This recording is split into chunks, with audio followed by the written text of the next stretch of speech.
Olá, boa tarde, bom dia, boa noite ou boa madrugada, dependendo do momento que você esteja, né, assistindo este vídeo do nosso encontro aqui do grupo de filosofia moral, né, e ética do Genefil.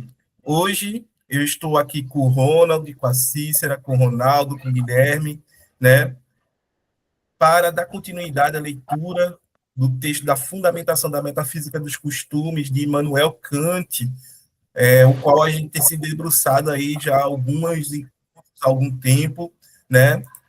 O Jefferson acaba de ingressar aqui, eu não sei, seja bem-vindo, Jefferson, eu não sei se ele já está me escutando.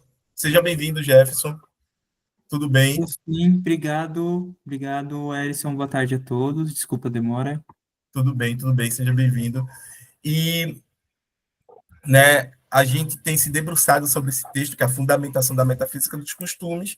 Vamos dar continuidade, estamos na segunda sessão, né, que é quando ele vai falar ali, né, elaborar o que é um imperativo categórico, colocar, né, as suas duas ou três elaborações, enquanto ele está, né, falando do que é uma lei moral e tudo mais. Antes de continuar, eu quero colocar aqui uma informação que é válida para todos que estão assistindo, que estão participando e que querem vir a participar em algum momento, tá? Em parceria com o curso Egito, né, a gente vai conseguir emitir certificados para os participantes, né, do nossos encontros, ok? Então, a partir desse encontro, a gente já vai começar a contar, né, como, né, emissão de certificado, as horas, certo? E aí, no final de cada período, por exemplo, a gente terminou de ler a fundamentação da metafísica dos costumes, né? Terminou de debater aqui esse tema. Aí a gente vai emitir esse certificado para os participantes.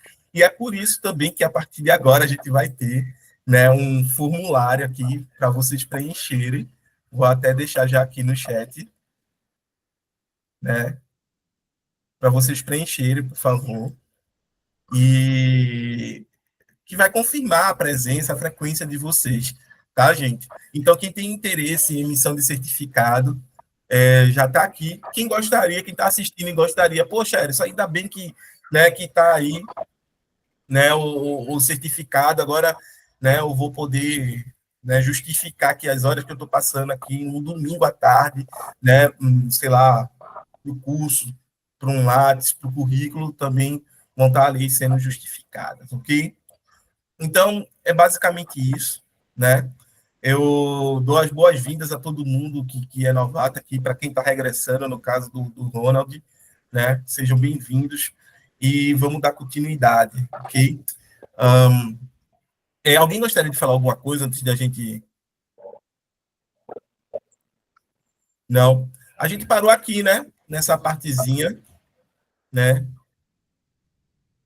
Teremos, pois, de investigar de maneira inteiramente a priori a possibilidade de um imperativo categórico, visto que aqui não nos acude a vantagem de que a realidade efetiva mesmo estaria dada na experiência, e, portanto, de que a possibilidade seria necessária não para estabelecimento, mas tão somente para a explicação.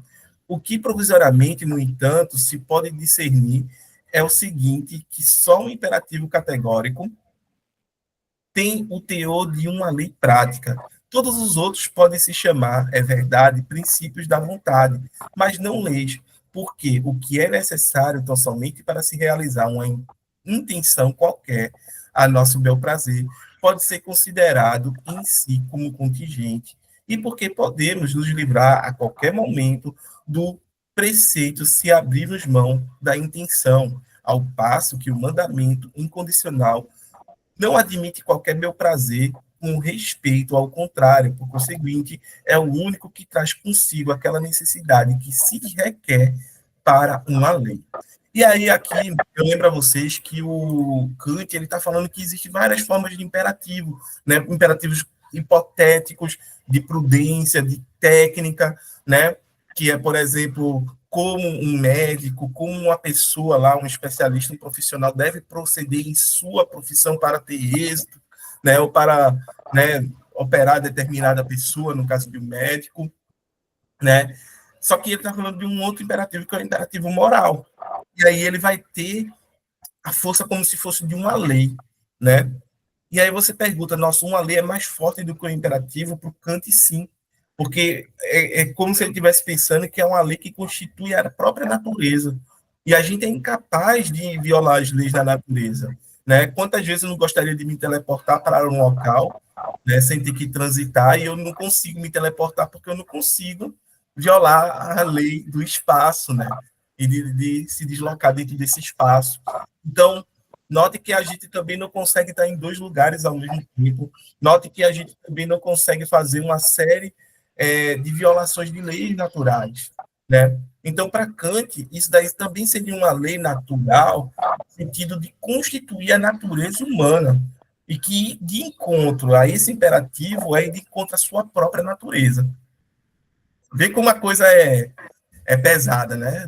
E de encontro ao imperativo é como se você estivesse indo contra a sua própria natureza, né? Jefferson. Eu queria comentar um exemplo, só para a gente combinar se é realmente essa linha de pensamento. Então, a gente vai pensar aqui na dignidade humana. Cada ser humano, ele tem intrinsecamente em si uma dignidade humana e, portanto, a gente deveria respeitar e conviver com o próximo, levando em consideração essa dignidade humana.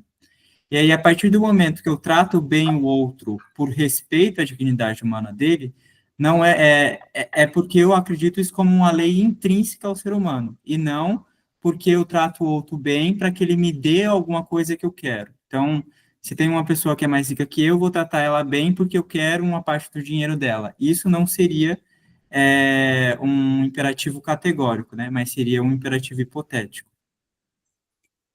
Isso, né? Não só hipotético, como também seria até uma espécie de imoralidade. Você está agindo por interesse, né? Vou ali tratar fulano bem, bajular fulano, né? Como se fala, puxar o saco dele para, né, adquirir vantagens, né? Porque eu quero dinheiro, eu quero né, receber benefícios da influência que esse dinheiro tem, entendeu? Dos contatos, do network que ele fez, né? Através dessa fortuna dele, e aí vai, entendeu? É por aí, é por aí. Ronaldo, Tu pode voltar um pouquinho aqui no primeiro no texto. parágrafo que tu leu. Vou sim, um momento. Aqui. Pronto. Deixa eu só ver aqui, porque quando tu estava falando, eu estava lendo. Pronto, Uhum. aqui, onde ele diz assim, ó, depois do portanto. Portanto, de que a possibilidade seria necessária. Esse, é engraçado, eu estava lendo isso no Zizek, sabe? O Zizek defende essa mesma coisa, mas eu acho que é criticando o Kant. Ele tem uma. Não sei se você já leu o Zizek, né? O Zizek é complicado de entender, né? Ele, quando, por exemplo, uma possibilidade, ela não pode ser necessária. Porque se ela for necessária, ela já não é mais possibilidade. Entendeu? Então você está dizendo que uma possibilidade seria necessária, não para o estabelecimento, mas tão somente para a explicação. Vamos dizer, vamos tentar entender a explicação de quê, né? Mas aonde eu quero chegar é que ou é uma coisa possível ou é uma coisa necessária. Não tem como você fazer uma possibilidade necessária. Você pode pensar assim, não, é possível. Deixa eu ver lá como é que o Zizek chama. É possível uma necessidade. Então, é possível que eu tenha necessidade de uma lei. Mas é aí que eu quero chegar. Não seria mais fácil dizer é necessário tal lei? Porque se eu disser que é possível, pode ou não pode ser. Entendeu? Então, ou é contingente ou é necessário. Aí, no caso do Kant, eu não entendi por que ele coloca essas duas palavras como se fossem semelhantes, né? A possibilidade seria, né? Pelo menos ele está colocando no passado, seria necessário.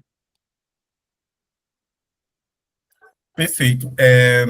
Jefferson, pode falar, porque isso daqui tem uma nota de rodapé logo no final. Eu estou lendo essa nota de rodapé nesse momento, e qualquer coisa eu releio aqui para vocês. Pode falar, Jefferson.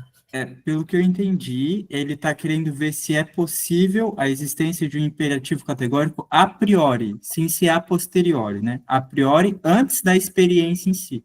A Isso. gente consegue definir se tem um imperativo categórico antes das nossas experiências enquanto humanas, mas a gente, como ser humano, já tem algo intrínseco que seria anterior à experiência. Acho que foi isso. Sim, essa diz. Isso, é por aí, né? Porque seria a priori para a nossa experiência moral, né? E toda a nossa experiência moral seria possível por conta desse imperativo, né? Mas veja só, a colocação do Ronald é muito boa, porque traz à tona essa dicotomia entre necessidade, possibilidade, né, ou contingência. É literalmente o contrário. Se é necessário, não pode ser contingente, né? E se é contingente, não pode ser necessário. Então, o que ele está colocando aqui é se seria, né, essa possibilidade, se a gente tem possibilidade de desfrutar algo que é necessário, tal qual ele faz na crítica da razão pura, né?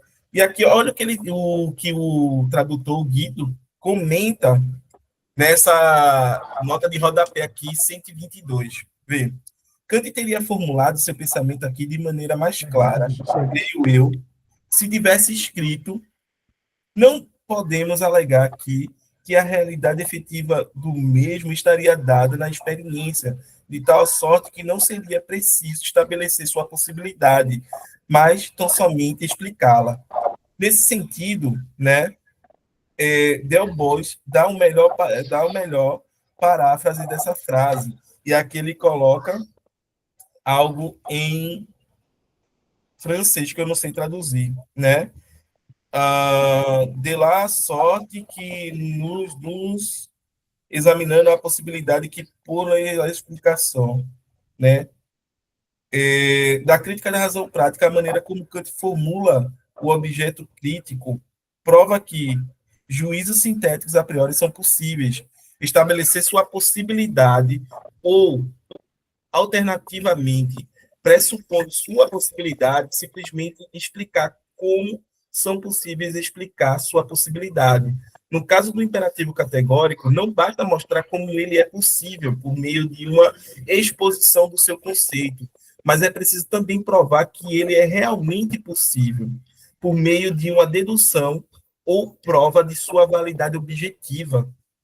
E isso precisamente porque tanto o conceito filosófico de um imperativo categórico quanto a ideia comum do dever ou da boa vontade pode se tornar o alvo de crítica filosófica, como no caso da filosofia popular ou da dialética natural, da razão comum mencionada no fim da primeira sessão. Dá para entender? O que é necessário é o imperativo, certo? A possibilidade seria necessária. Só que a gente tem que entender que essa possibilidade é como se fosse os juízos sintéticos a priori. Juízos sintéticos a priori, eles são necessários. Mas eu tenho que demonstrar. Será que é possível demonstrar, né, que existem juízos sintéticos a priori? Entende? Será que é possível eu demonstrar que existem imperativos categóricos? Entendeu? Porque o imperativo categórico, ele é um juízo sintético a priori moral, para a moralidade. Dá para entender isso? Consegue entender, Ronaldo? Boa tarde. Vamos pensar numa lei, né? Que a gente tem uma lei que é proibido matar, né? E isso defende a vida, a vida do ser humano. Se todo mundo não agir segundo a lei, ninguém mataria, né? Ninguém mataria o outro.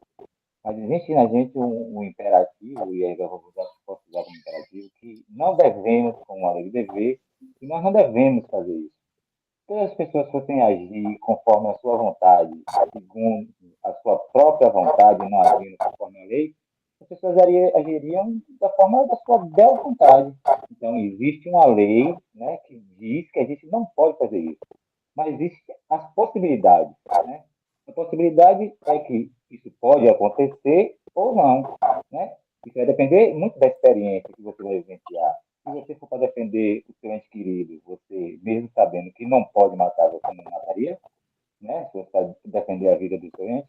Então, isso entra dentro das possibilidades, mas existe uma necessidade de que não, isso não possa acontecer, porque se todo mundo for agir conforme a sua vontade no momento, as pessoas vão agir como animais, né? Então, criamos a lei que diz que o homem não pode fazer isso, e através da lei, já que ela não foi exercida, aí sim a gente vê na sociedade hoje como comum que a lei não são exercidas, as pessoas fazem coisas, né, na burlação da lei, né? E a gente nem vai cair na ideia da justiça do nosso país, porque senão a gente vai estar mais complexo. Mas entendemos assim, as pessoas não matam, né, a sua boa vontade, não porque ela não quer, mas sim porque existe uma lei que obriga e diz que ela não deve fazer isso, né? Se nós agirmos fora do imperativo, que é a lei do dever, né, a gente vai cair na lei, aí agora vamos ficar roda de todos contra todos, né? Eu acho a minha bela vontade, né? Mas existe uma lei que determina que a gente não deve fazer isso. Isso é o direito à sua própria vida, ou à vida dos seus entes. Então, na possibilidade, né, e a necessidade, as pessoas vão abrir primeiramente na necessidade, né? E vão deixar as possibilidades de lado. Qual é a possibilidade? De eu fazer ou não fazer? Então, eu faço o que eu posso fazer ou o que é necessário fazer na experiência, né? Então, a lei, e aí a lei do dever, do imperativo categórico, que ela não está acima dos outros imperativos, né? Mas o Kant coloca, eu acho que ele coloca o imperativo categórico como uma lei do dever, que mesmo você não querendo fazer aquilo, você deve fazer, né? Para poder servir de exemplo para os outros indivíduos, para que eles também não façam, né? Porque muitas vezes a gente age de uma certa forma moral, e aí nem vamos citar Nietzsche, né? E as pessoas agem de uma certa forma moral dizendo que o outro não deve agir dessa maneira, mas a gente não sabe na experiência qual é a vontade do indivíduo no seu interior. Então, isso está muito determinado à cultura, né, ao ambiente onde ele está vivendo. Porque se nós estamos aqui no meio filosófico, mas se nós todos fôssemos criminosos, matar, é um criminoso. Né? Eles não pensam, eles não agem conforme as leis para dizer que não devem ou não matar, eles agem segundo as vontades e depois burlam a lei para se livrar disso. Né? Já outras pessoas, nós, cidadãos, que dizemos viver dentro de uma moralidade, nós agimos no nosso interior ou no nosso meio segundo a lei, que diz que você deve ou não fazer esse tipo de coisa. Então, nesse caso, como foi falado da possibilidade ali, eu acho que a possibilidade entra dessa maneira. É possível que se possa acontecer várias coisas, mas por necessidade moral, nós deixamos de fazer muitas coisas, né? Porque eu acho que no nosso interior, muitas vezes, a gente toma decisões não porque a gente queria, porque a gente acha que é uma lei moral, né, que não seria bem visto, né? As pessoas não julgariam se a gente fizesse certas coisas, e as pessoas passam a agir dessa maneira, como se houvesse uma necessidade, né? Aí agora, uma necessidade moral, de agir dessa maneira para que as outras pessoas também ajam. Então, aí fica muito a critério, né, do ambiente onde a gente vive, para dizer sobre as experiências que a gente deve tomar, né? Então, não é uma definição do texto de Kant, né? É um pensamento tentando explicar um pouquinho sobre a possibilidade e necessidade. Então, eu acho que a necessidade, ela passa a ser algo que ela age depois da possibilidade, né? E aí a gente tem várias possibilidades e, por necessidade, a gente age ou não de certa maneira. Perfeito. O Ronald quer falar, certo? Mas deixa só eu fazer uma pontuação. É porque eu entendo, sim, que também tem esse sentido para a palavra lei. Né? A palavra lei ela pode ser utilizada também no sentido jurídico, né, de ser uma diretriz, né, de um aparato jurídico político, que é o Estado, né, que, querendo ou não, ele direciona, né, no nosso comportamento no interior das relações sociais, né, e caso você não cumpra determinada lei, você vai estar sujeito a algumas sanções, né? E isso em vários aspectos, né? Só que talvez o Kant ele está falando aqui de uma outra forma de lei, porque existem, por exemplo, leis naturais que a gente não consegue violar, por mais que a gente tenha vontade e tente violar, né? Eu citei como um exemplo que eu não posso me teleportar para um local por mais que eu queira, né? Por mais que eu queira, sei lá, e para determinado local, eu teria que me deslocar fisicamente até ele, seja de carro, andando, né, avião, etc. Então, teleporte não infringiria, né, uma lei natural. Assim como eu sair daqui, né, voando ou qualquer coisa do gênero, também estaria infringindo essas leis naturais. As leis naturais elas seriam invioláveis porque a nossa, mesmo que a gente tenha vontade de fazer, a gente não conseguiria fazer. Entendeu? E daí o ponto dela ser necessária. São necessárias porque é dessa forma e não pode ser de outro modo. E o Kant, ele está pensando as leis morais também dessa forma. São necessárias, é dessa forma e não pode ser de outro modo, né? Aí você pergunta, mas nas leis morais, Edson, eu tenho o poder de violar conforme a minha vontade. Eu posso ir contra o que é estabelecido como correto, né? Eu tenho esse poder. Kant diria sim, você tem, mas isso não alteraria o que é correto. O que é correto continuaria sendo o que é, né? Quem estaria errado seria você. Então você pode até agir, né, contrário a essa lei, mas ela não perderia o seu valor moral por isso. Entendeu? Ronald. Não, só essa parte voltando da necessidade, né, e da contingência, só pensando o seguinte, o exemplo do Jefferson, né, todo homem tem direito à dignidade humana, vamos dizer assim, né? Nem todos os homens são dignos. Portanto, não existe dignidade humana em sua totalidade. É mais ou menos assim, olha. É necessário que o homem seja digno, que o ser humano seja digno. Contudo, é possível que ele escolha não ser. Foi o que você acabou de dizer. Eu acho que é por aí. Entendeu? No caso da moralidade, né? A gente está falando da moralidade. Agora, na questão do direito, aí eu já não sei como é, porque do direito é imperativo, né? Então, por Sim, exemplo, o direito diz sim ou não, né? sim. Bem, vê só, Ronald. É um silogismo, né, o que tu colocou. É bem interessante esse silogismo, diga de passagem. Uh, o que eu diria a você é que a questão da gente ser digno, obviamente, está ligada a gente agir, né, pelo dever ou não. Né? A dignidade, o valor do ser humano, né, está relacionado a isso ao mesmo tempo, né, que a gente vai ter algo que é inviolável, é intrínseco, mas aí a gente já está chegando na questão do direito e não necessariamente da ética. Porque quando se fala, por exemplo, que todo ser humano é livre, ninguém pode violar isso, né? A gente está falando de um direito que seria intrínseco, que seria natural aos seres humanos, né? Da mesma forma que a gente teria direito à vida, né? Que a gente teria, né, uma série de outros direitos, e aí vão ter uma grande discussão acerca disso, tá? O ponto aqui é o que nos faz se tornar um sujeito moral. Para o Kant, né, o que faz com que a gente se torne um sujeito moral é fazer com que a nossa vontade seja governada pelas leis da razão e não pelas leis do mundo. Por quê? Porque quando a gente olha para a empiria, é pura contingência, certo? Por exemplo, eu tenho desejos, né, de, sei lá, né, um cara me fez uma coisa, eu tenho desejo de ir lá e dar um murro nele, sei lá, dar um sopapo nele, uma porrada nele. Mas só que isso passa. Foi momentâneo.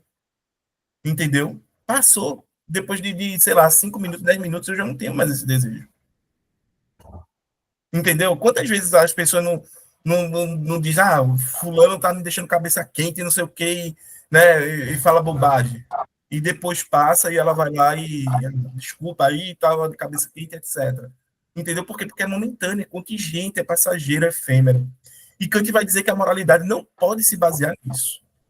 Né? Para ele, a moralidade que se baseia em regras que derivam da nossa racionalidade.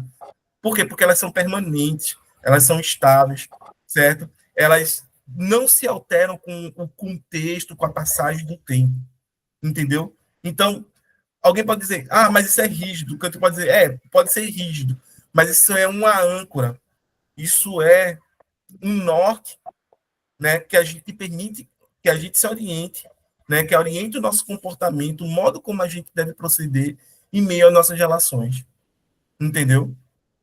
Tanto na relação com os outros, quanto na relação consigo. Porque Kant vai dizer que existem direitos para, ou melhor, deveres. Ele não vai nem falar o nome direito, ele vai falar dever. Eu devo, né?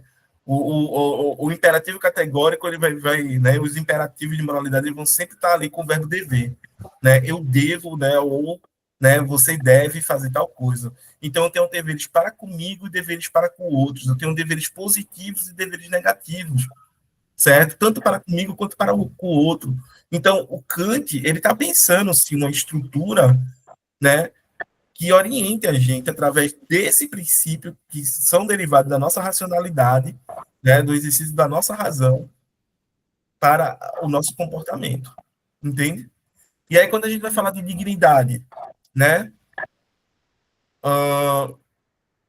a gente se torna digno na medida e que o conjunto de nossas ações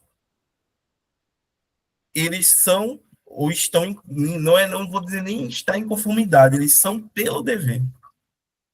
Porque se está em conformidade, ele só tem a aparência de moralidade. Essencialmente ele não é moral. Entende?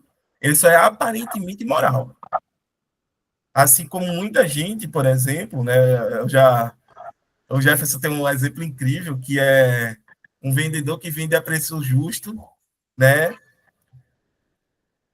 Que vende a preço justo, não porque é correto, mas porque ele quer desfrutar de uma reputação de honestidade.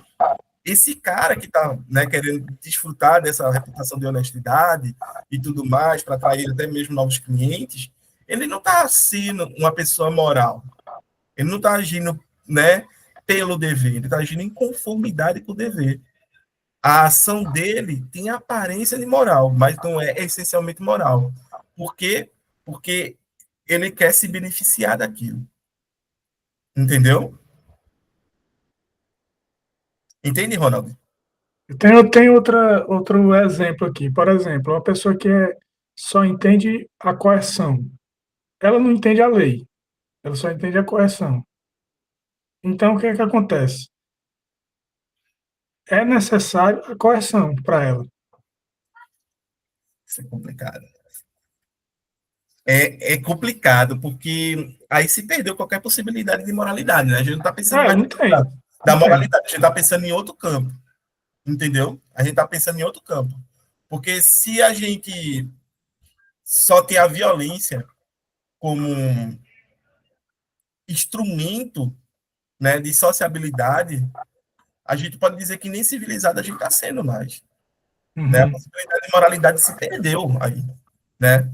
É muito complicado a gente falar disso, porque ao mesmo tempo que a gente tem um Kant, que a gente vai ter um Hegel, né, que a gente vai ter Locke, né, toda essa galera aí do iluminismo, que vai acreditar, vai depositar é, um grande grau de confiabilidade na nossa racionalidade, na nossa capacidade de resolver os nossos conflitos, sejam eles meramente de interesses, né, ou conflitos mesmo, né, bélicos, através da razão, né, a gente vê o que a Europa está fazendo nesse momento histórico em relação às suas colônias, né, em relação ao movimento de colonizar a África, as Américas, né, a Ásia ali. Então é bem complicado isso, né, Jefferson?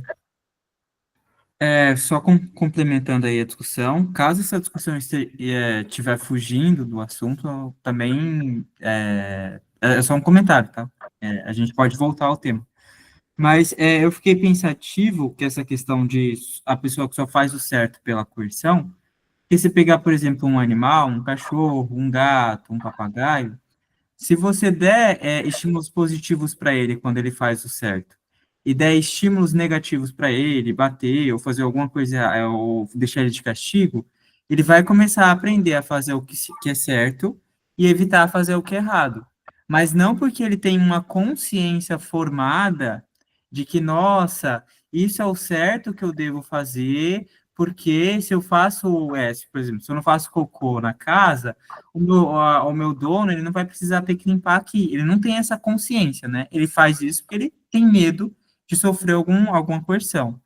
Então, pensar também, né, que para existir moralidade, precisa existir essa consciência, precisa existir essa percepção em relação ao outro, e pensando um pouco mais no conceito de dignidade humana, tem aquela questão, né? Nossa, mas a pessoa é digna só porque ela faz o que é certo ou não?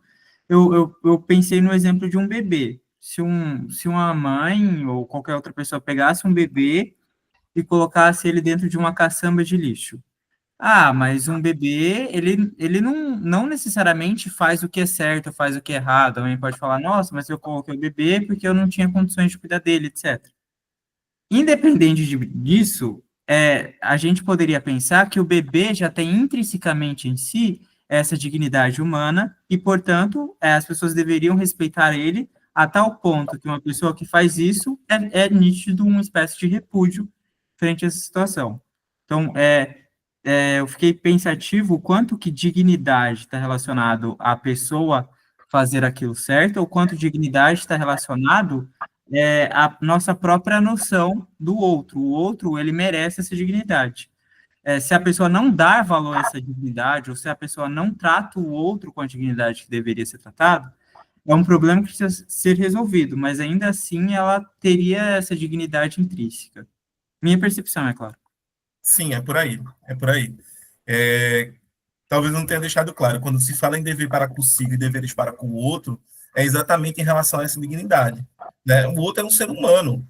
Não importa se é uma criança, um adulto, né? Uma pessoa que tem necessidades especiais, né? Não importa, entendeu? Ele, o ser humano, ele já tem um valor intrínseco nele, que é o valor da vida humana, né? Então, é um valor em si, entendeu? E aí, quando a gente entende que tem um valor em si, significa que a gente tem um dever para com ele e ele também tem um dever para consigo. Embora ele possa não entender que tem esse dever, que é o caso do bebê, né? Embora ele possa desconsiderar isso, que é o caso de uma pessoa que está com algum problema, sei lá, de um psicológico, não sei, certo? Ou até outro tipo de questão.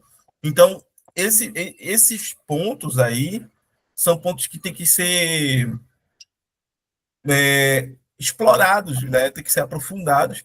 E o Kant, ele aprofunda em certa medida. Quando ele vai dizer que, olha, né, o cara tem dever para consigo, até mesmo quando ele tem tudo, né, para cometer suicídio e ele continua vivo, não, né, por medo, mas sim por conta que ele tem um dever moral de continuar vivo, né? Isso daí ele é considerar o valor intrínseco da própria vida, entendeu? Ronaldo. Só que eu lembrei agora do Nietzsche, porque o Nietzsche, às vezes, pelo menos a minha compreensão é essa com relação à moralidade no Nietzsche, né? Só fugindo um pouquinho aqui do escopo do texto, mas o Nietzsche é mais contingente do que necessário. Entende? Ele é mais relativista do que necessário. Muita gente acha que não existe moralidade no Nietzsche. Existe, certo? Mas é uma construção. Você vai construindo a sua moral, né? Aí eu pergunto, né, se não seria uma moral individual que o sujeito vai criando e como se molda essa moralidade individual no Estado, né? Porque o Estado ele te coloca uma moralidade, né? É a mesma coisa do Kant, né? O Kant jamais mentiria, né, por exemplo, porque é um imperativo categórico que não se deve mentir. Mas a gente sabe que não funciona bem assim, né? Então, como é que seria assim? O Estado tem os seus valores morais valores cívicos, né? E não é que ele te imponha, mas ele te diz, o Estado funciona assim. E você, por sua vez, que depende do Estado, ninguém vive sem o Estado, né? Depende da máquina estatal, como é que você encara essa moralidade que é sua individual? Por exemplo, eu tenho certos princípios culturais de família, por exemplo. Todo dia eu almoço com a família inteira, vamos dizer assim. Isso é uma certa moralidade, né? Certo princípio moral de valorização da família. Mas se o Estado não regula isso, eu posso muito bem almoçar sozinho, sem problema algum, né? Então existe uma moralidade mais cultural e uma moralidade própria do Estado. Deu para entender que eu estou tentando, que eu relacionei com o que é necessário com o que é contingente? Quer dizer, o Estado é necessário. E contingente é uma certa moralidade relativa, né, aos costumes, cultura e etc. Perfeito, Ronald. Deixa eu ver se eu consigo te responder, tá? Obviamente, a partir da perspectiva kantiana, certo? Bom, seguinte, para o Kant, né, a lei moral, o imperativo categórico, desculpa, ele é válido, né, de forma universal e necessária, o que significa que qualquer ser racional, seja ele ser humano, anjo, Deus, ET, se existe um ET racional, ele vai compreender pelo exercício da sua racionalidade, certo? Que o correto é aquilo. Ele vai ter essa noção, certo? Então, se eu estruturo um Estado, e esse Estado ele não é, né? Ele é fruto do exercício da racionalidade de todos os membros ali que estão, né, participando da construção desse Estado. Né? O aparato jurídico político é consequência disso. Né? Kant não é Hegel, né, mas a gente pode dizer que é consequência do exercício da racionalidade ou é efetivação, né, do, do absoluto lá do Hegel e tudo mais. Se a gente tem isso em mente, esse Estado nunca poderia estabelecer uma lei que fosse contrária à lei moral. Porque vai derivar da própria lei moral as noções de lei desse Estado. E os sujeitos, né, que elaborariam essas leis jurídicas e tudo mais, eles seriam, em todas as circunstâncias, sujeitos morais, que estariam agindo não em prol dos seus interesses particulares, mas em prol da lei, da moralidade que a nossa razão, né, já estabeleceu, já colocou para a gente. Entendeu?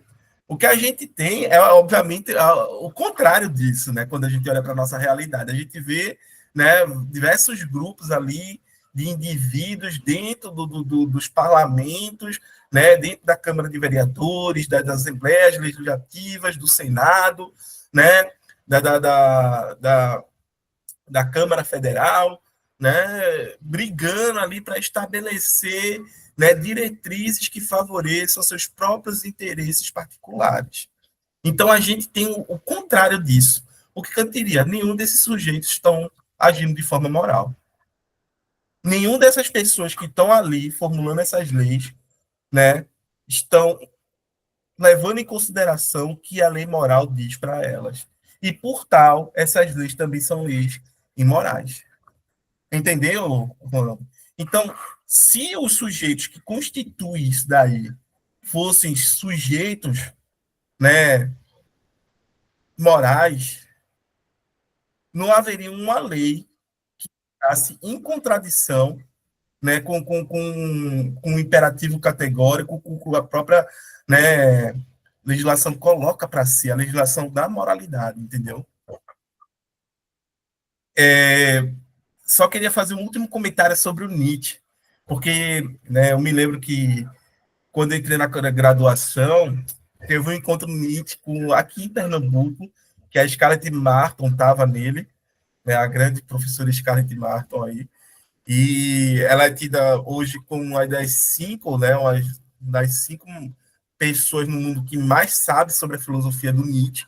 Se eu não me engano, agora ela está na Alemanha, né, eu tenho ela em redes sociais e circunstancialmente eu vejo uma outra publicação dela. E, cara, assim, nesse encontro, houve diversas apresentações e uma delas era a relação entre a filosofia moral do Nietzsche com a filosofia moral do Kant, né?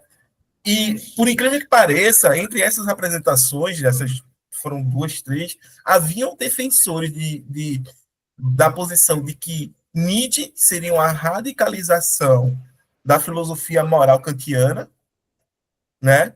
No sentido de o olhar do Nietzsche para o mundo é que o mundo ele é caótico, é que o mundo ele não tem leis que a gente consiga prever, né, com certo grau de confiabilidade o que vai acontecer amanhã, e por tal, né, eu não tenho como planejar de toda forma o que eu vou fazer, o que as coisas né, como as coisas vão acontecer. E aí eu teria que estar pronto para tudo, para enfrentar qualquer tipo de adversidade, né? O mundo pode ser de qualquer forma, mas eu não. A necessidade, a contingência está no mundo, a necessidade está em mim, né? E aí eu seria o sujeito, né, que me afirmaria diante do mundo, diante dessa contingência, mas não no sentido de superar o mundo, mas de superar a si mesmo. Eu sou finito, sou pequeno, sou frágil, sou facilmente é, é, levado pela correnteza dos acontecimentos. Mas ainda assim, eu existo e posso fazer alguma coisa. Eu ainda posso superar a mim mesmo, certo? E fazer valer. Não é negando o mundo, mas sim afirmando essa adversidade, essa contingência, esse mundo caótico que a gente consegue, né, ir além. Essa seria a jogada do Nietzsche. Né? O super-homem seria uma radicalização, né, do sujeito kantiano moral. Né? Você não vai superar o mundo, você vai se superar. Você vai se tornar melhor. Entendeu? Como? Afirmando que as suas limitações, a sua fragilidade diante de toda a diversidade que o mundo é. Isso seria a colocação do Nietzsche. Ou não? Quer dizer, de uma das leituras, tá? Existem outras leituras, vai ter gente que vai dizer o contrário, que Nietzsche é o oposto de Kant. Né?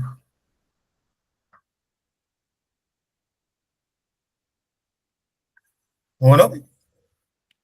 Não, só para passar a palavra aí, Ronaldo, eu acho que ele tem uma certa individualidade no Nietzsche, sabe? Porque ele é mais indivíduo do que os universais, né? Ele não está muito preocupado com a questão dos universais. Mas, por outro lado, quando você diz para além do bem e do mal, você está indo para um universal, né? Que universaliza algo que, inclusive, a palavra além é uma transcendência. Né? Então, é uma dúvida que eu sempre tive no Nietzsche, se existe transcendência no Nietzsche, transcendência desses valores, né? Porque ele usa transvaloração, então, trans, eu acho que é de transcendência, transcender esses valores vigentes, né? Os valores culturais, valores morais, etc., e criar o seu próprio valor. E por isso existe uma individualidade. Ou não sei qual é o termo que ele usa. É no sentido que a transvalorização dos valores é no sentido de que você pode estabelecer para si, né, determinados valores, independente de tudo que está acontecendo. Errei aqui. Né? Oi? Não errei aqui, levantei a mão. Ah, entendi. É, você pode estabelecer valores para si, independente de tudo que está acontecendo, certo? Sei lá, o super-homem do Nietzsche não é um homem de rebanho. Esse é o ponto. Nietzsche ele tem uma ojeriza, ele odeia, né? Ele tem uma aversão gigantesca à noção de rebanho, de coletividade, né? O super-homem do Nietzsche é o cara que está para além disso.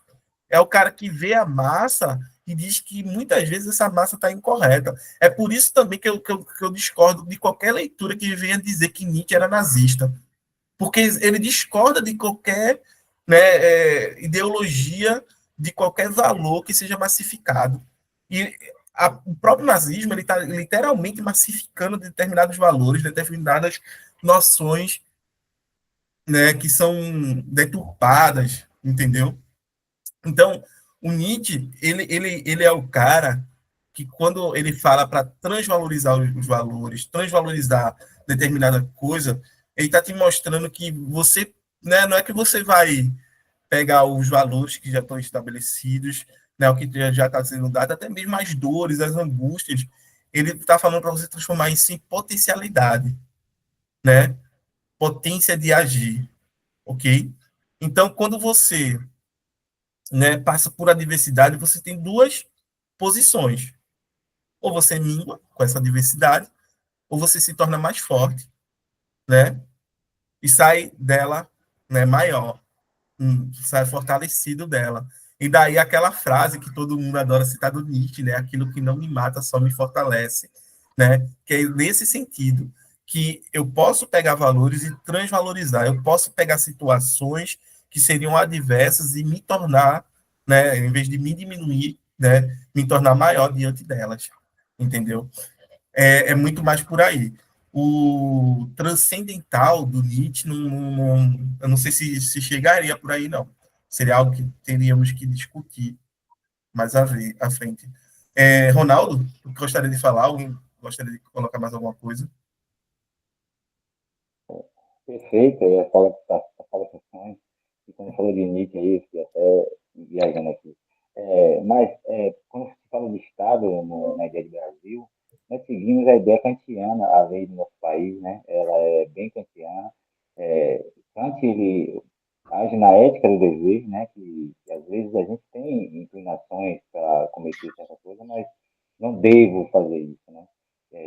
Quando eu vou usar, o colega falou como exemplo a família, né, que almoça todo mundo junto no mesmo horário, pode ser que um daqueles não possa, naquele horário, estar presente no almoço, mas que, como dever, ele comunique aos outros porque ele não esteve, ou não, por causa porque o meu atraso.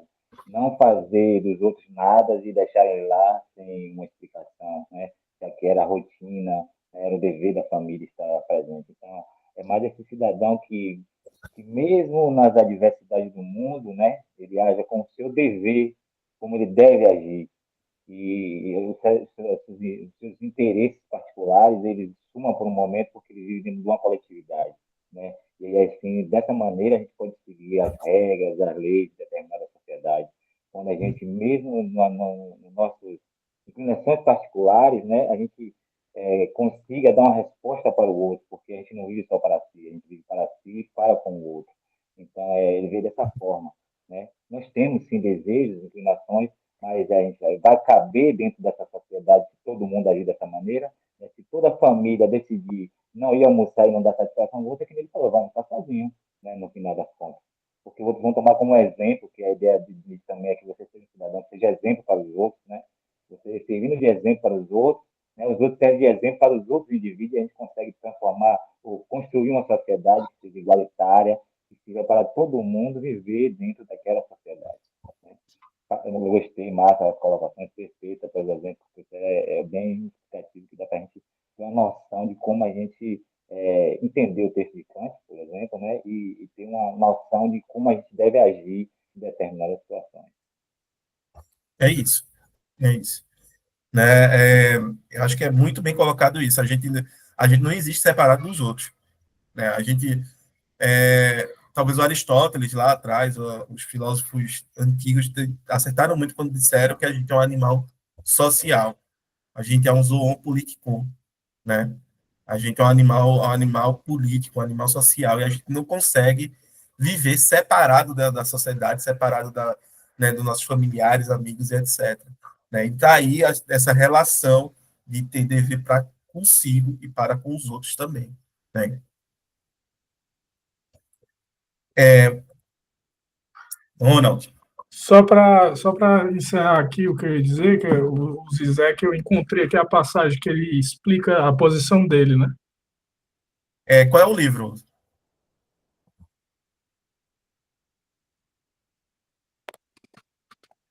na página 313, pelo menos na minha edição aqui é 313. Qual é o livro? Qual livro? O livro é Menos que Nada. Menos que nada, ok. Menos que Nada. Vou até colocar aqui. Aí ele diz assim, ó, desse modo, o argumento dele é grande, mas ele finaliza assim, desse modo, a contingência não é externamente oposta à necessidade, mas é o resultado da autorrelação da necessidade. Quando a necessidade perde seu caráter natural imediato e reflete-se como tal, adquire a liberdade que, em sua aparência imediata, é a contingência. O abismo do é assim porque quero que seja, porque decidi assim. Essa reflexão para dentro de si iguala-se à inscrição da enunciação dentro do conteúdo enunciado. Como vimos quando o monarca hegeliano anuncia, essa é a minha vontade. Porque está contextualizando aqui que o período do Hegel era um período que tinha rei, né? Era o período do absolutismo. Então, o rei dizia, essa é a minha vontade, que assim seja. Não se trata apenas do momento do suplemento contingente que conclui a necessidade, mas simultaneamente o momento da enunciação. Aí, deixa eu só pular um pouquinho aqui, porque senão não termina nunca. Ele vai chegar na conclusão que o marxismo, por exemplo, ele, desde o Lukács até o Kojève, acho que é essa a pronúncia, Kojève, que rejeitava a dialética da natureza por ser um erro, né? O que acontece? A natureza, ela é contingente ou ela é necessária? Para o Zizek, até onde eu estou entendendo, ela é as duas coisas. Ela tanto é contingente, externamente falando, a natureza externa, né? Quer dizer, externa ao ser humano, porque o ser humano também é natural, né? Faz parte da natureza. Então, a natureza que eu vejo, que é externa a mim, ela é necessária. Mas eu sou contingente diante dessa natureza, porque eu poderia não ter nascido. Entendeu? Entendeu a viagem do Zizek? Eu entendo, eu entendo. É porque, assim, a gente tem que lembrar que o Hegel, ele deu uma tradição que eu posso dizer que é uma tradição oposta do Kant. Kant, ele meio que coloca a história em segundo plano, né? Ele vai dizer que existe algo para além do espaço e do tempo que estrutura tudo que acontece dentro do espaço e do tempo, ou pelo menos o modo como a gente compreende, né, os acontecimentos do espaço e do tempo. E isso daí seria os juízos sintéticos a priori, né? Ou como está colocado aqui, proposição sintética prática a priori nesse parágrafo, né? Tratem essa parte aqui como juízo sintético a priori, ou melhor, juízo sintético prático, né? Essa parte aqui. Acho que cadê o trocinho para cancelar? Então, o que é que a gente tem, né? A gente tem um pensador como Hegel que ele vai olhar e vai dizer, certo, que a história, né, acaba materializando de uma forma ou de outra a finalidade do ser, a finalidade do absoluto, né?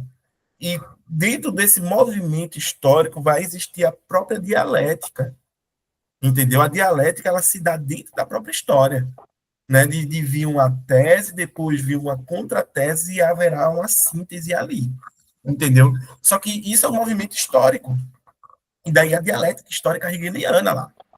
O Kant não está nem aí para a dialética, ele está dizendo, olha, tem algo que é anterior, né, que está para além da história, que vai estruturar até o modo como a gente compreende esse movimento histórico. Entendeu? Que é condição de possibilidade para tudo. E aí ele está fazendo algo transcendental. Ele coloca a história em segundo plano, né?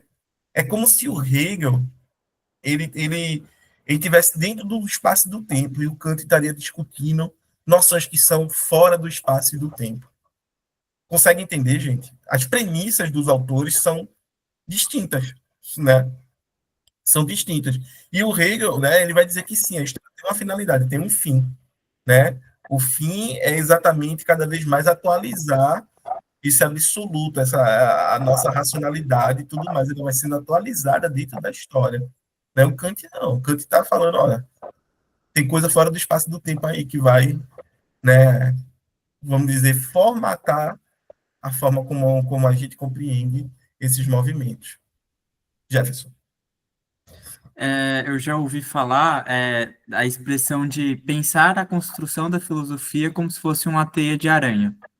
E Hegel vai trazer muito dessa ideia da como a tradição filosófica, seja a partir de confrontos e sínteses, vai desenvolvendo o nosso pensamento e o nosso pensamento do presente, né? E conforme você foi comentando de Kant, era como se Kant acreditasse num juízo a priori que fosse além, né, desse espaço-tempo. Então, antes de existisse o mundo, antes de existir a humanidade, a boa vontade ainda seria a coisa mais importante possível. Acho que é meio que isso, né? A história ela ainda é relevante, mas ela não está sendo o foco principal. Ela fica em segundo plano. É esse o ponto do Kant. Né? Ele vai até fazer essa teoria depois aí. Deixa eu ver. Será que se eu clicar aqui? É isso, meu Deus. Edição, início, realçar. Eu só queria poder selecionar isso aqui, mas não nem isso. Ctrl Z aqui.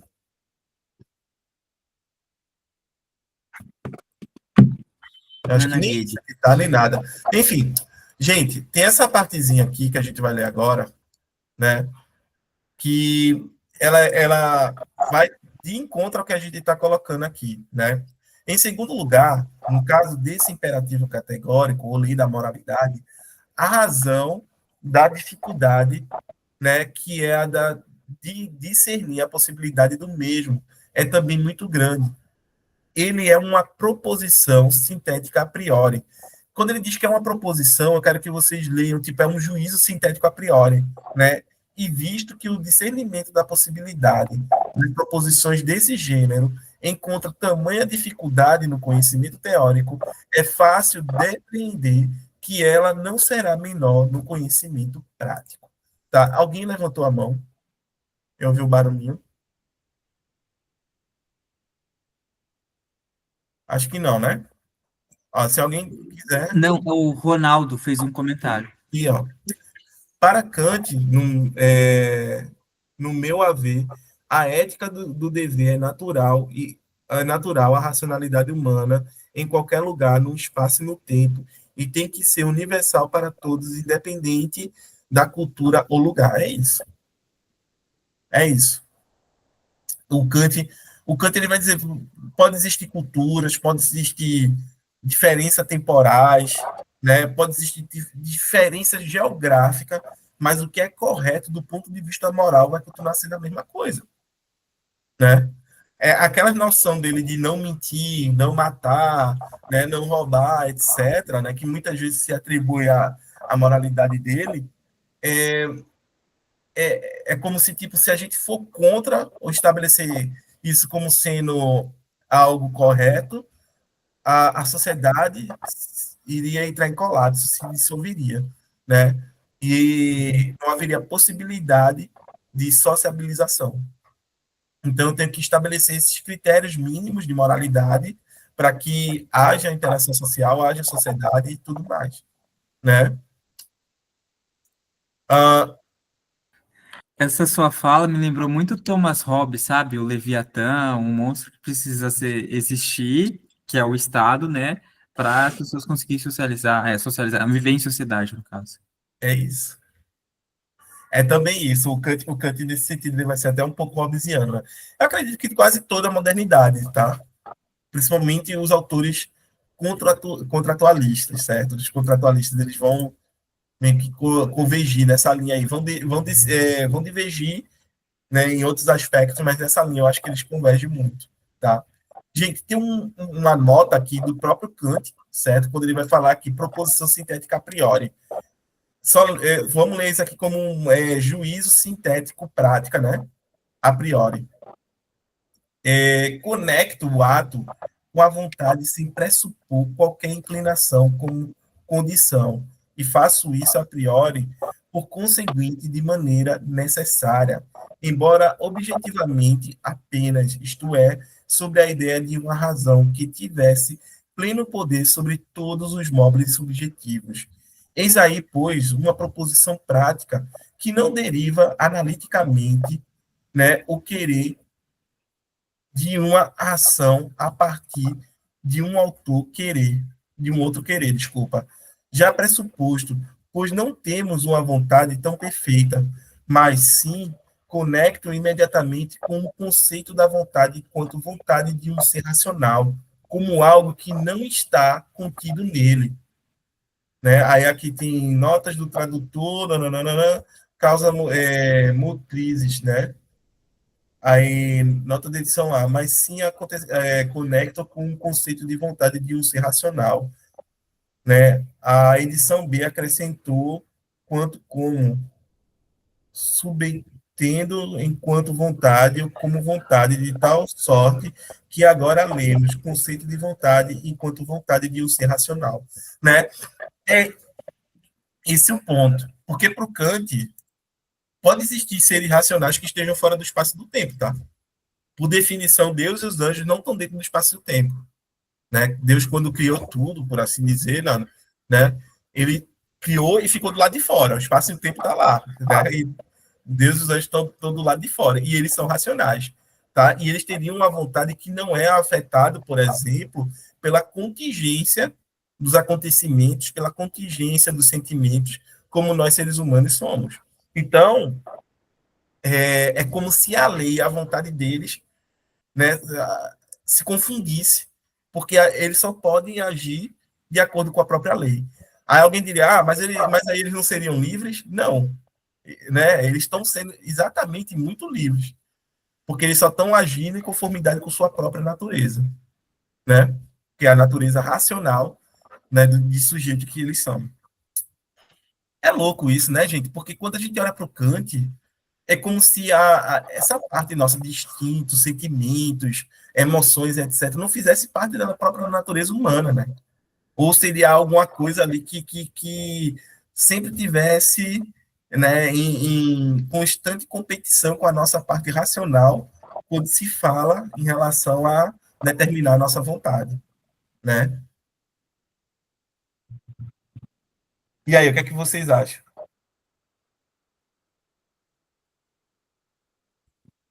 Eu acho que o Kant tentou entender o espaço e o tempo a partir da cognição, e aí ele nunca conseguiu entender, né? Então ele simplesmente partiu de um axioma que não existe uma coisa em si. É diferente assim, assim eu vou citar o Heidegger de novo, mas o Heidegger acreditava na coisa em si, né? É, Opa, é, Ronaldo, é sempre complicado essa coisa da coisa em si no Kant, né?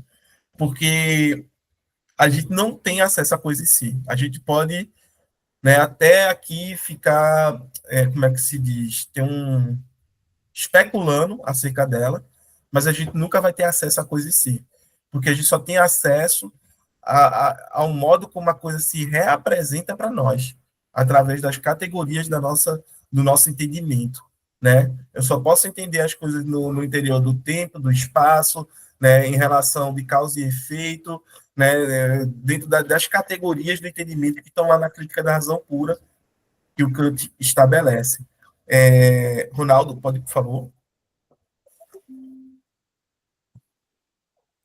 Eu só queria comentar um pouco sobre o sintético a priori de Kant, é porque quando Kant fala sobre, no meu, tudo é um entendimento, às vezes até particular. No meu entendimento, quando Kant fala do sintético a priori, é porque está aquela contradição entre o empirismo e o racionalismo. Ele quer dizer, isso não existe. Né? Nós não conseguimos separar a nossa racionalidade da nossa experiência. Então, nós não podemos colocar uma coisa de um lado e uma coisa do outro lado. É o sintético a priori. A parte sintética é a parte que nós criamos para nós, né? E o a priori é o que já existe, independente de nós. Então, nós fazemos essa fusão porque nós somos seres construtivos, que nem citou Heidegger, nós vamos nos construindo. Mas antes da nossa própria construção, existem leis universais que já existem, né? Então, nós temos que reconhecer essas leis a partir da nossa racionalidade que nós temos como seres humanos, né? Nós somos animais, a gente não besta, né? Nós temos essa racionalidade. Então, vamos unir, né, essa racionalidade junto com o sintético, que é as nossas experiências parte sintética que nós somos, é a nossa construção, mas que o certo, o dever, já existe nos seres humanos. Né? E aí agora, como o colega citou, que não importa onde a gente esteja no espaço, no tempo, geograficamente, ou até fora do espaço, não importa. Se você for usar a sua racionalidade, você vai ter que agir corretamente, segundo a razão. Né? E aí eu tenho as minhas inclinações, mas a razão não deixa que eu faça isso. Né? Eu tenho vontade de matar, mas a razão diz que eu não posso fazer isso. Por que todo mundo vai fazer isso? Né? Vai ficar errado. Então, vamos usar a nossa racionalidade para viver, que a gente está procurando uma vivência. A ética fala, uma vivência, um habitar entre nós e os outros. Então, nós temos que fazer isso, usar a nossa razão, né? Que é intrínseca a nós, seja um bebê ou um senhor de 90 anos, ou de 100 anos, isso aí já está na gente, né? Junto com as nossas experiências, que é o sintético que a gente está construindo, a nossa construção, e unir esses dois, que não há separação, né? Como os filósofos queriam colocar, empirismo de um lado, racionalidade do outro, e unir isso e conseguir viver entre nós, né? E aí, eu acho que Kant quer mostrar assim, esse é o caminho para nós podermos viver humanamente juntos, né? Então, esse é o caminho. Vamos usar a razão, né? Não que a gente não tenha, eu acho que até no texto que o colega citou aí agora, nós temos um momento, mas nós temos que ir a razão, né? Então, é baseado nisso que, às vezes, Kant quer usar a ideia de racionalidade. Eu gosto muito do texto de Kant, né, que é aquele, o Claro, que é a maioridade, né, o entendimento, o que é o entendimento. Esse texto de Kant é interessante porque ele faz uma fusão de tudo isso que já existe, né, e ele coloca num pequeno texto, ó, se nós, seres humanos, usarmos nossa coragem, né, e não somos preguiçosos, entendermos que tem coisas que já existem, conseguir fazer essa avaliação no mundo, e aí nós vamos ser maiores de idade, né, e aí a gente vai conseguir ser livre, que nem o colega falou. Os anjos e os deuses, eles não são livres, eles têm que agir como deve ser, porque se Deus, vamos dizer, se Deus, o Criador de tudo, que é bom, né, e aí ele só pode ser bom, ele não pode ser mal, né, então se ele for mal, ele não é Deus, né, e aí eu uso até, né, que Deus nos perdoe, mas eu uso uma coisa, por isso que existe o diabo, né, que o que é errado não é Deus, é o diabo que comete, né, porque Deus não pode ser mal, ele tem que ser bom, aí a ideia, mas Deus não é bom, ele é justiça também, mas a justiça é feita a partir de uma ideia do que é mal e do que é bom. Né? E a gente separa a maldade de Deus, o que é a maldade é o diabo e o bom é Deus. Né? Então, é essa a ideia que a gente deve fazer, esse tipo de avaliação.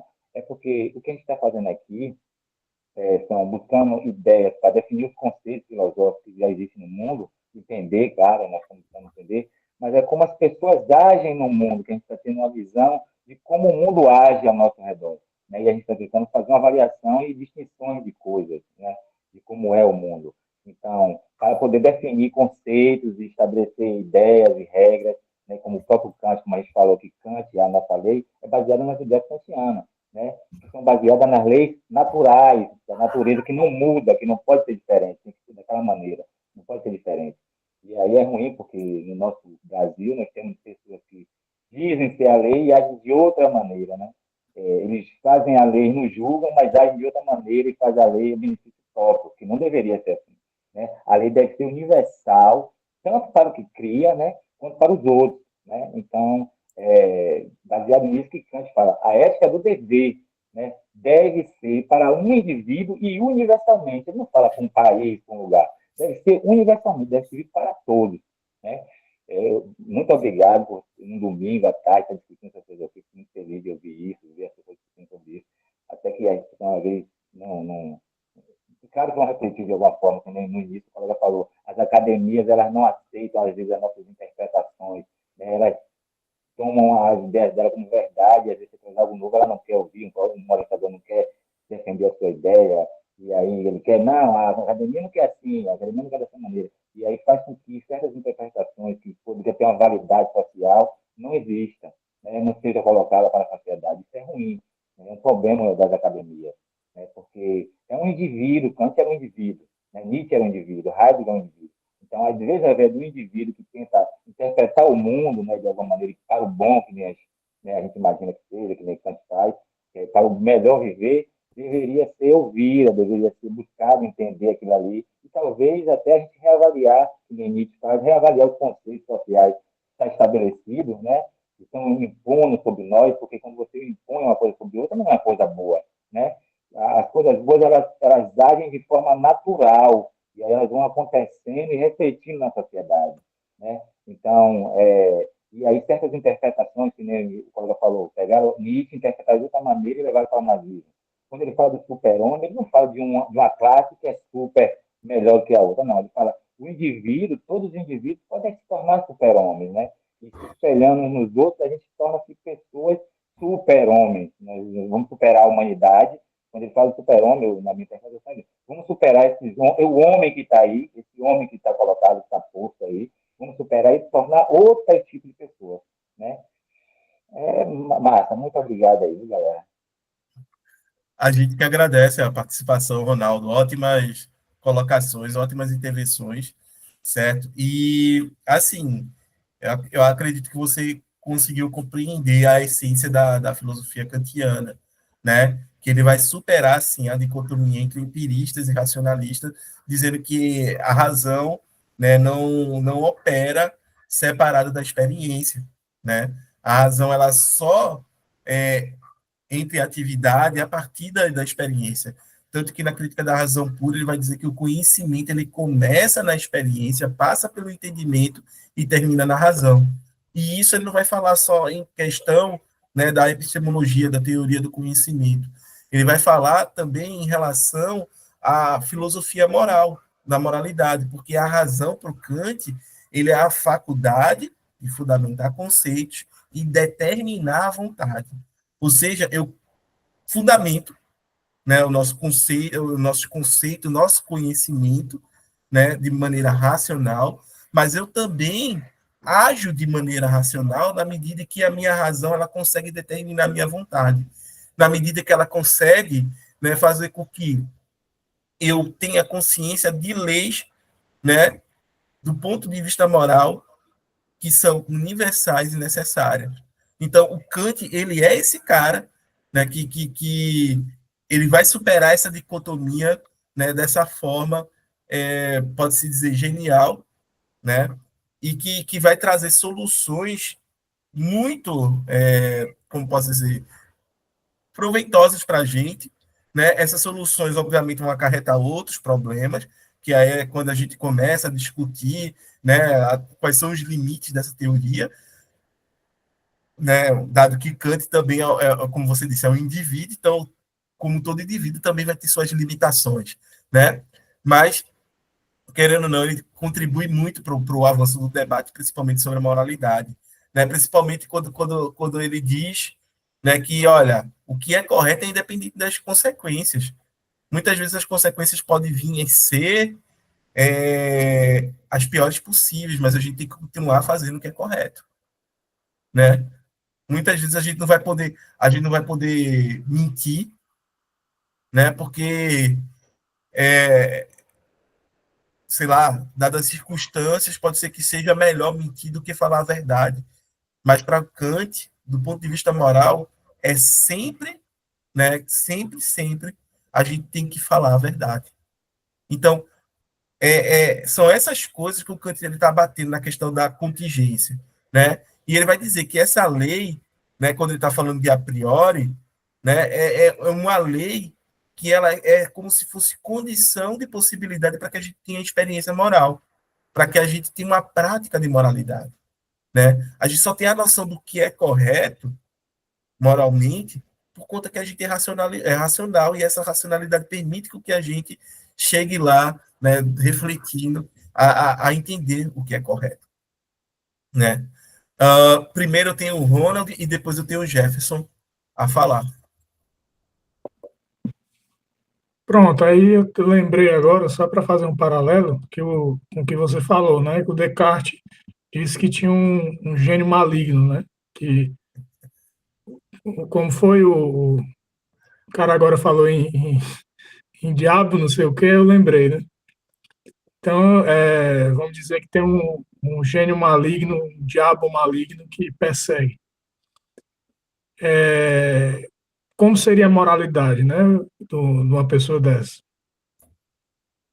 Bom, e olha que eu confesso que acredito em Deus, mas se você concebe que existe alguém que manipula, né, que se chama diabo, você também concebe Deus. Mas por que que as pessoas escolhem Deus e não o diabo? Porque o diabo manipula também, né? Então, desculpa aí se tiver alguém religioso aí, mas eu penso assim, o Deus é a transcendência, sabe? Eu acho, me aproximo muito do budismo, porque eu vejo que o budismo não tem essa ideia de um Deus, sabe? Como se fosse assim, determinando tudo. E a gente vê cada vez mais que o universo é indeterminado, né?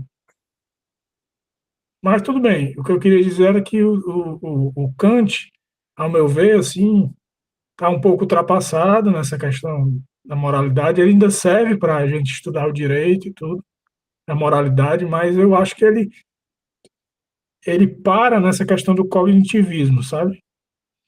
Porque eu só posso dar conta do que eu percebo. Fugiu da minha percepção, eu não sei mais o que é o espaço, o que é o tempo.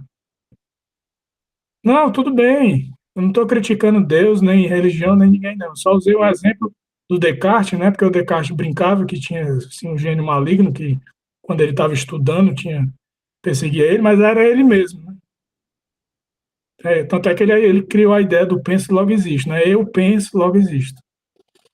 Então, assim, eu acho que o Kant veio depois do Descartes, né? E já havia a formação do eu.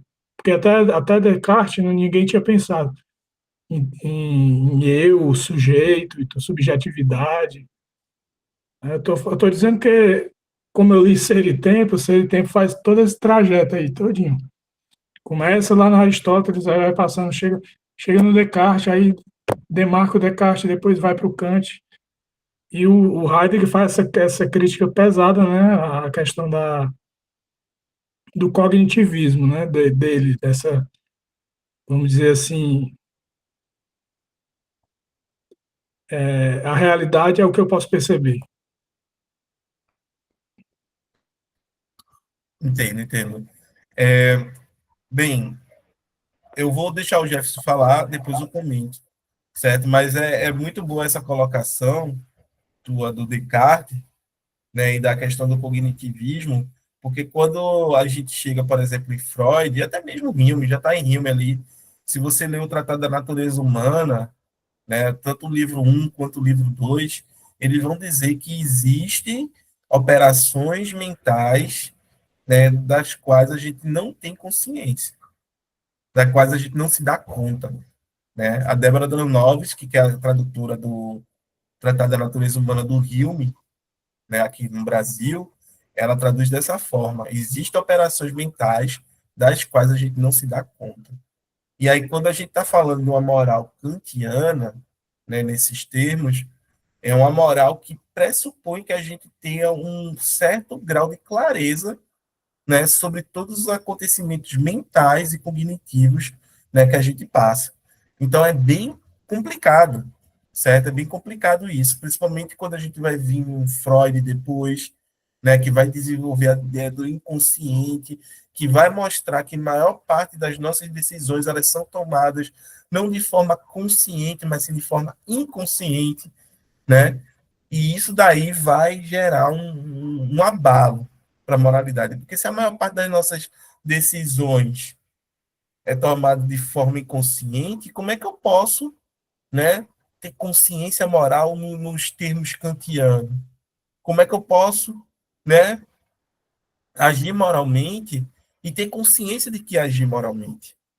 Entendeu? Então, isso tudo são problemas que vão, né, fazer com que Kant ou seja atualizado, e aí a gente tem tentativas tal qual o Habermas, né, que vem da segunda geração da escola de Frankfurt, né, com o agir comunicativo, com a ética dele ali, né, e tem gente que vai negar, vai dizer que não, a gente tem que, né, desculpa Kant, mas já não dá mais para a gente comprar essa posição. É um debate que a gente tem hoje, tá, na atualidade, né, o John Rawls está aí também, que vai tentar reaproveitar elementos da ética kantiana, Ernest Tugendorf, que é um pensador alemão, né, que debateu com o Habermas sobre isso.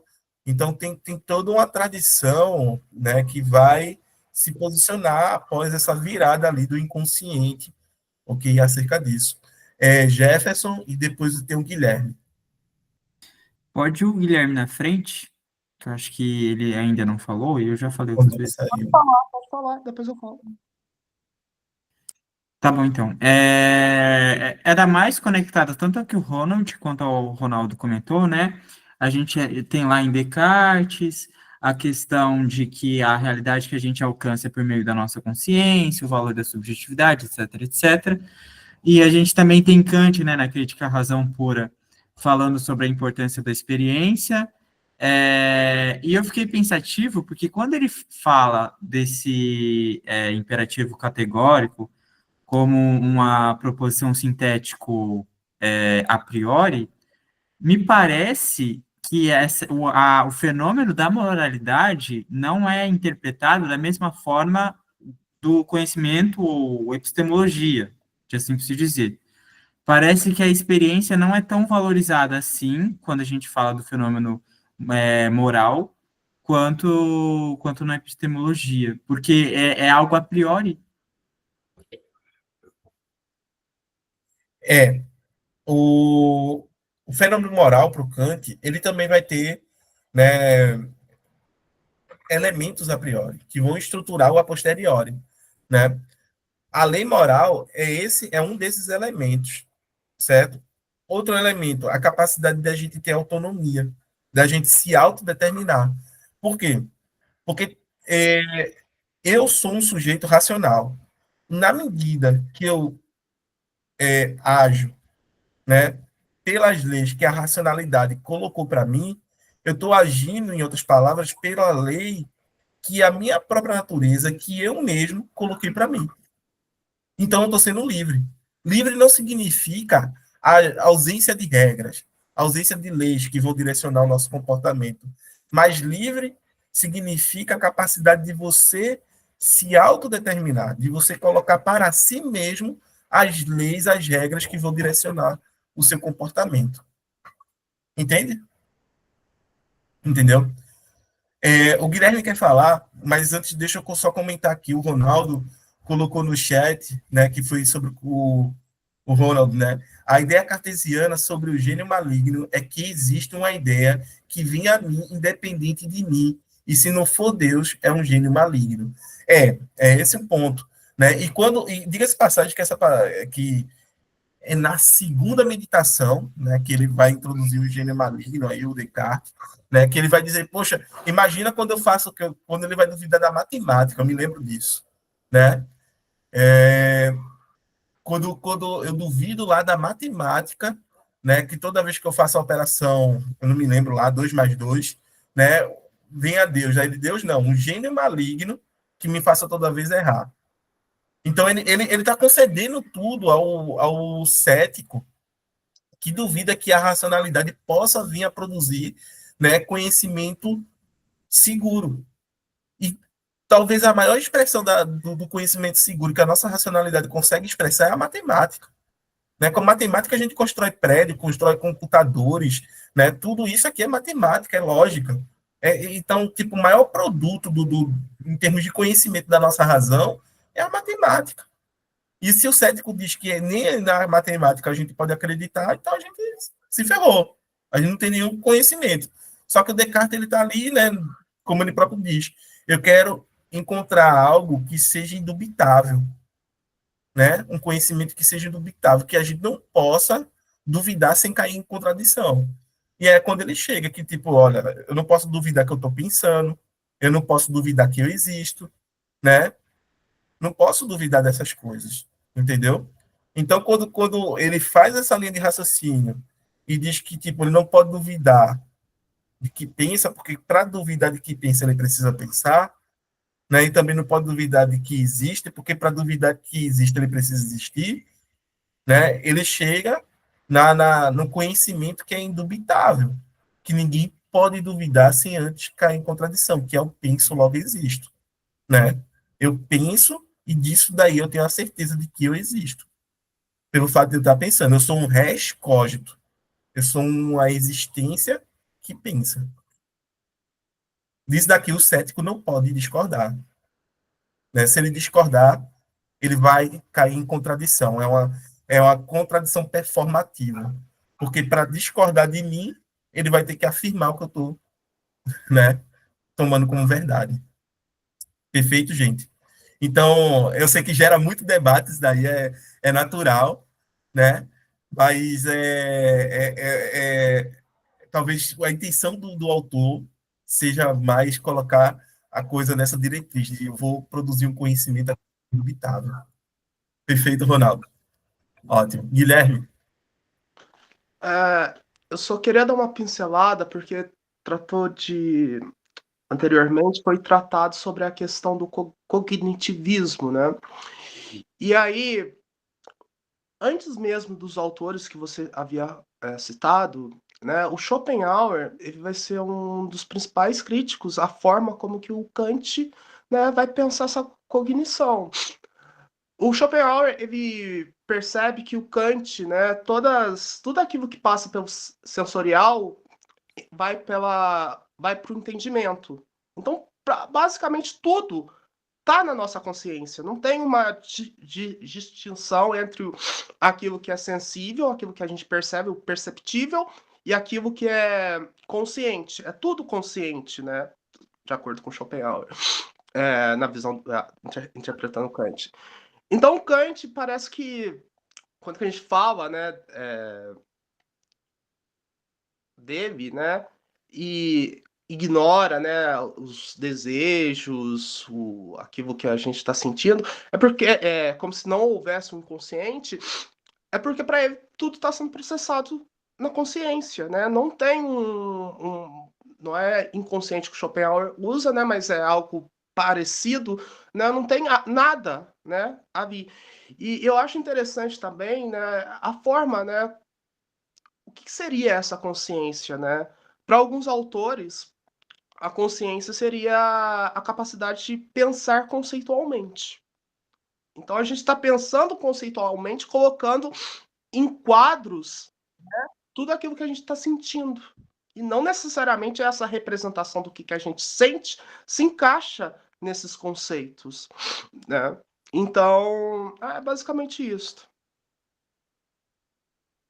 Perfeito, perfeito. O Schopenhauer, ele tem uma crítica, né, ao Kant, eu acho que é no apêndice 1 do mundo como vontade de representação.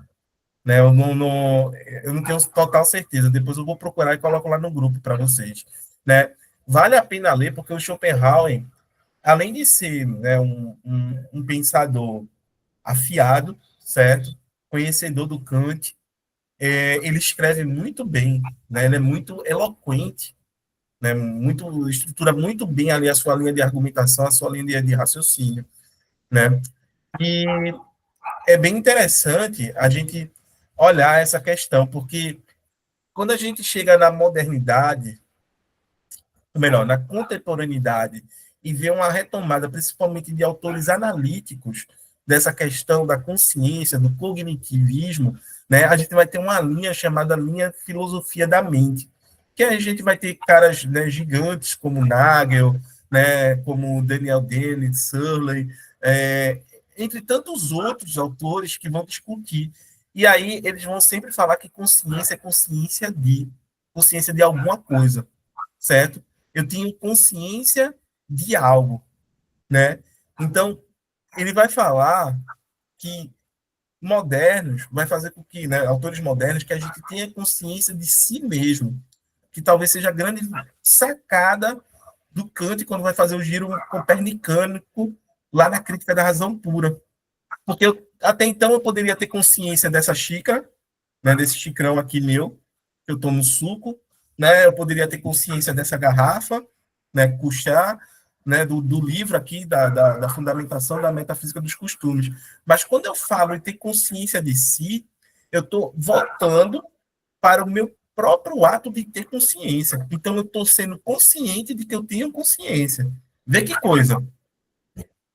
Kant, ele está dizendo que a gente não tem que mais olhar para o mundo para entender, para ter conhecimento das coisas.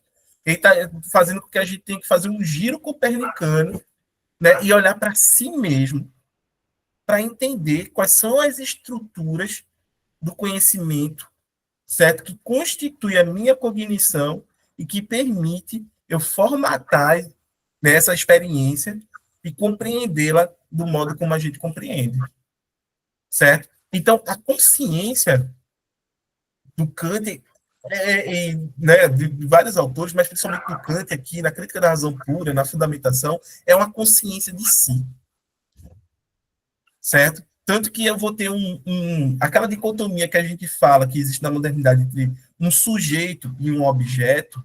O sujeito conhece o objeto que está aqui, vai ser o sujeito que conhece o sujeito, entende? Que ele conhece a si mesmo.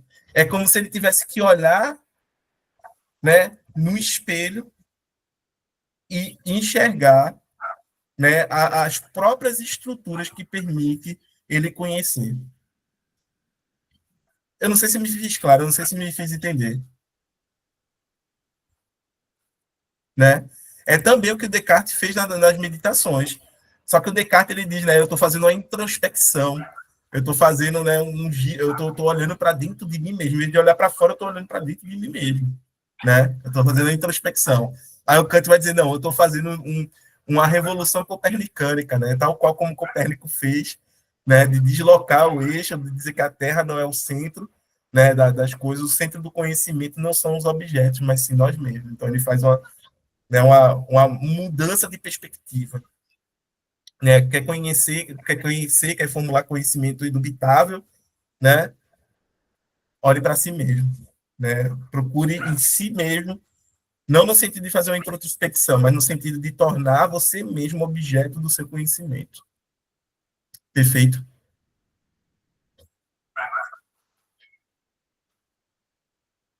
Guilherme, pode falar.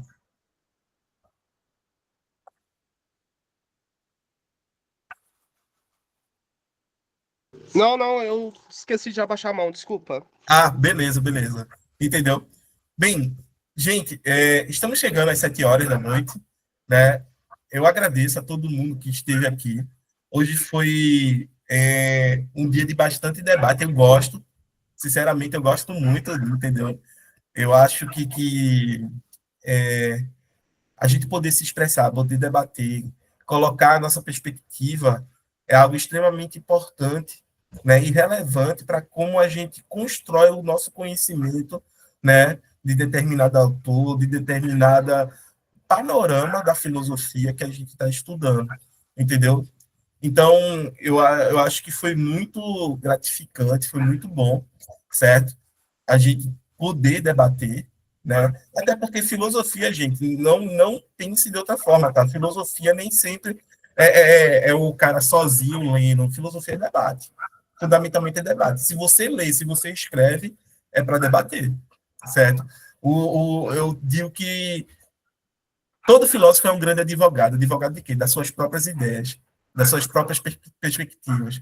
No sentido que ele está sempre argumentando, defendendo e atacando, né, posições contrárias à sua, ataca as posições contrárias à sua e defende as próprias posições. Então, fundamentalmente, ele está debatendo o tempo todo, o filósofo. Certo?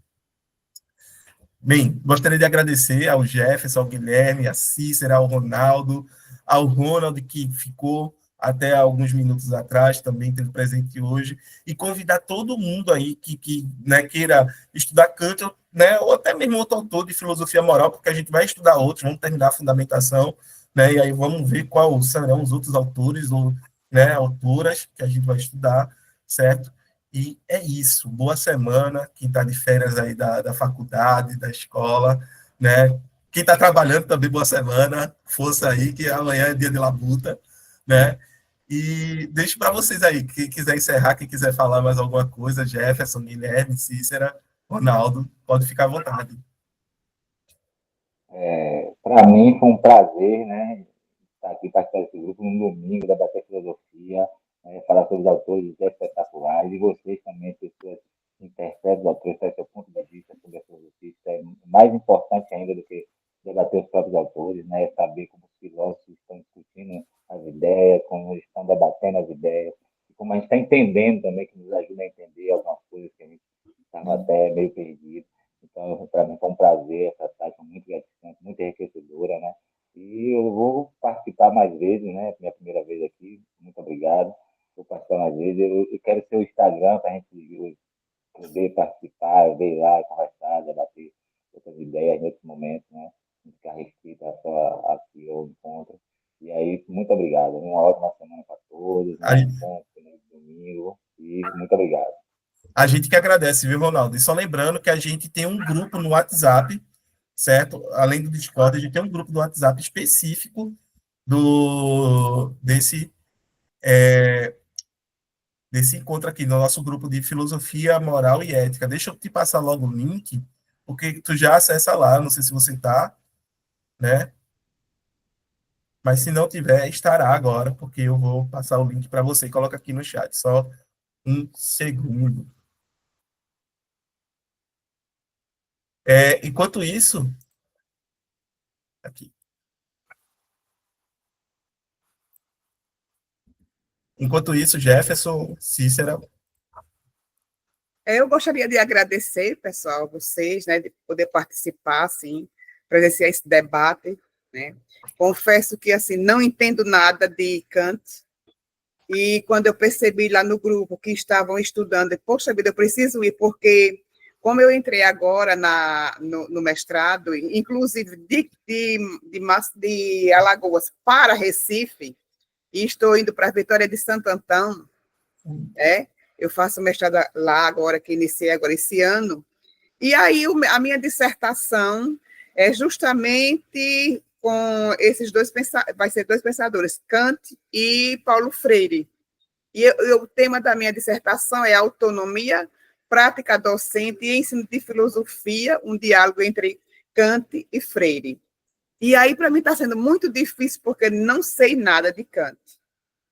Por isso, eu digo, agora eu preciso ouvir, porque não posso falar nada, porque não consigo, não domino, não tenho conteúdo para isso, mas preciso assim, tentar dominar alguma coisa de Kant para poder dar continuidade na minha dissertação. Por isso, muito obrigada, né? E vou participar mais vezes para poder ver se consigo fazer alguma coisa. perfeito, seja muito bem-vindo, os dois, Ronaldo e Cícero, sejam muito bem-vindos, certo? E é ótimo saber que temos mais uma pessoa aqui que é mestrando, né? O Jefferson também o Guilherme também né? A gente tem a Laís, a gente tem o Vitor, então a gente está criando a comunidade aqui de gente de mestrado, doutorado, ótimo, ótimo. Pode ficar tranquilo, Cícera, que o que a gente tiver de apoio, entendeu? No sentido de bibliografia, videoaulas, a gente vai te ceder. Inclusive, o professor ele até me passou a obra a Autonomia da Fundamentação da Metafísica, Fundamentação da Metafísica dos Costumes, né? Vou precisar ler, né? Para fazer, para ver esses conceitos aí entre o pensamento de Kant, né? O diálogo entre Kant e Paulo Freire. Perfeito, perfeito. Né? O Paulo Freire, ele é um gigante, né? Gigante da educação. Ele tem vários livros, né? Pedagogia do Oprimido, Pedagogia da Autonomia também. Pedagogia da Autonomia também, vou ler. Exatamente. Pedagogia da Autonomia, essas duas obras, aí para poder dar continuidade à minha dissertação. Perfeito, perfeito. Vai ser um prazer, certo? Dialogar com a senhora, com você, certo? Você mesmo. Com você, certo? E eu acredito que no final teremos uma ótima dissertação aí muito construída. Bem, se Deus quiser. E mais uma mestra, né? Mais uma pois mestra entre então, nós. Com muita dificuldade, né? Porque sou formada em pedagogia, aí fiz assim, complementação em filosofia, estou sofrendo, viu? Estou penando. Porque... mas eu digo uma coisa, esse sofrimento é normal, certo? É normal. A gente, nossa, o que eu passei pelo sofrimento em filosofia para pegar o diploma foi... Entendeu? É normal, mas a gente passa por ele e pega o diploma, né? Pois se Deus quiser. Vamos sim. Vamos sim. Vamos à luta. Jefferson, meu querido. Muito obrigado pelas discussões. É muito o que você comentou, né? Filosofia também é debate, também é discussão, também é troca de ideias, também é forma de saber defender as ideias que você está ali falando. E além da própria leitura, né, do livro que a gente está lendo, Fundamentação da Metafísica dos Costumes, a forma como a gente consegue interpretar as informações que está passando. Bem-vindo ao Ronaldo, Cícera, ao Ronald, que também apareceu, mas saiu. E eu fiquei muito interessado no seu tema de pesquisa, viu, Cícera? Muito A bem. discussão de autonomia entre Paulo Freire e Kant. Kant. Pois é. Sejam bem-vindos, e é isso, certo, galera? Quem está nos assistindo até agora, muito obrigado. Faça como a Cícera, como o Ronaldo, venham aqui, certo, debater com a gente, que a gente tem muito assim, a ser dito e também a escutar, né? A gente tem muito a contribuir, mas também a receber de contribuição de vocês, tá certo? Um grande abraço, se cuide, e é isso. O Ronaldo está dizendo que é de SP aqui, ó, de São Paulo. São Paulo. Que massa, que massa, que massa. Tchau, Valeu, pessoal. Tchau, tchau. Um abraço. Abraço. Até mais.